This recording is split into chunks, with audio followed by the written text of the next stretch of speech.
All righty, it is now 4:12. We have Scott. Good morning. Good morning, Mr. Dixon. How are you? I'm doing well. Excited to work with you, albeit fairly remotely this morning. Absolutely. It's going to be a fun day. We are getting ready for continuous coverage of Winter Storm Bailey, and we're going to take you right to the maps right now. We do have that winter storm warning that's still in effect until 1 o'clock this afternoon, so you want to be real careful out there. If you can, stay off the roads. Caitlin Francis, again, telling us that the roads are a bit of a mess.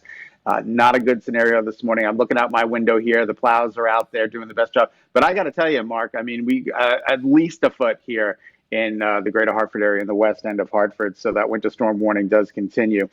We are taking a look at high impact. This is definitely going to have an impact on if you have to commute this morning. I mean, just slow it down. And this continues through late morning into the early afternoon.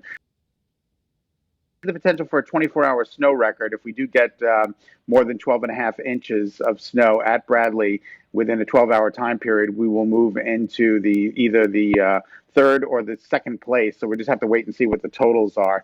But we'll certainly keep you posted. But look at that, 24 inches in a 24-hour time period back in 2011. That's pretty impressive. As we take a look at some of our iCams, you can see Torrington completely snow covered there. Very pretty. As we take a look at the trees all lit up. Very not great visibility in Windsor Locks as we take a look there. So, I mean, flights in and out of Bradley, I'm sure, are going to be, definitely impacted if you're flying anywhere anyway. As you take a look at Hartford, you can see we've still got the snow coming down there in Hartford. As we take a look at our Waterbury ICAM, you can see all the roads are snow covered. You see Old Glory there waving in the breeze. That is an indication that it is a bit windy out there and wind chill values are going to be significant. So we are taking a look at New Haven, completely coated up. You can't see too much there. That's unfortunate because the tree is so beautiful, lit up in all of its glory this morning. So we'll just have to see. Maybe we can clear that off. And Middletown, happy holidays. Doesn't that look pretty? Yeah, I think we're going to have a white Christmas this year, simply because this snow is not going anywhere anytime soon. All right, for more on our Channel 3 early warning dual pole radar, we're going to send it back to Mark Dixon, who's going to talk to us about where the heavy snow bands are right now. Mark, take it away. All right, Scott. Yeah, we see those dark blues. They are certainly indicating that heavy, moderate to heavy snow. You just mentioned New Haven. Certainly the snow-covered lens there because the snow is coming down. The wind likely playing a role, too, blowing that snow right onto the camera lens. And we've got those dark shades working all through the New Haven metro area, all, of course, impacting 95, 91 up the Wilbur Cross Parkway. Snow gets a little bit lighter, but still having an impact, of course, along 691 as we make our way as well into the greater Hartford area.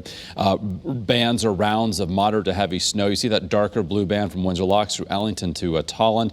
This is all lifting from south to north. In the northwestern hills of, say, Litchfield County, again, at times a bit of a lull. At other times, that snow is filling back in and coming down at a pretty good clip. And as well into southeast Connecticut, a bit of a lull right now, but that will likely be changing here in the near future. So with the bands that are moving through, as they do so, greatly reducing visibility down to a mile or less throughout many communities in our state. Temperatures are very cold in much of Connecticut, the exception Groton, 34, a little bit above freezing there. So given the temps are a little bit warmer, may not see as much snow there. And we've been talking about that for the past several days. But look at the Northwest Hills, all snow where we have temps in the upper teens. That wind sustained 10 to 20 miles an hour.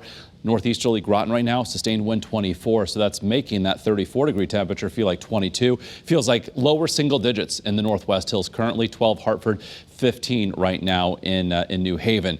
So you can see how the storm has certainly been long duration. It's been snowing just for about, say, 10 hours or so. It started to pick up during the evening commute time yesterday from southwest to northeast, and that snow continues. We've got an area of low pressure aloft. You can see the counterclockwise spin over, say, the Wilkes-Barre Scranton area. That's going to pivot through, also pull in more moisture from off the Atlantic. So that's why we're going to continue with at least the potential for still anywhere from 10 to 20 inches of snow by the time it is all said and done. So Scott, we'll take it back to you for a rundown of FutureCast.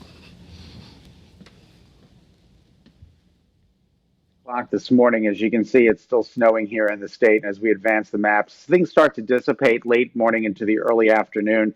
As you can see, there's still some spotty snow showers that are going to be making their way in. But I think we're definitely going to see some sunshine by later on this afternoon. Just as the sun is setting, we should see some partial sunshine, and that is good news. And then as we take a look at FutureCast for the remainder of the night through tomorrow, things are looking really good. So your forecast for today, Look at these highs. Wow, only in the mid to upper 20s, very similar to yesterday.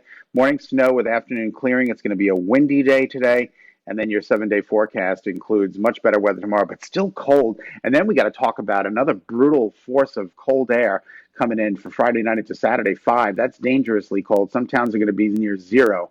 And then the weekend looks pretty good with moderating temperatures.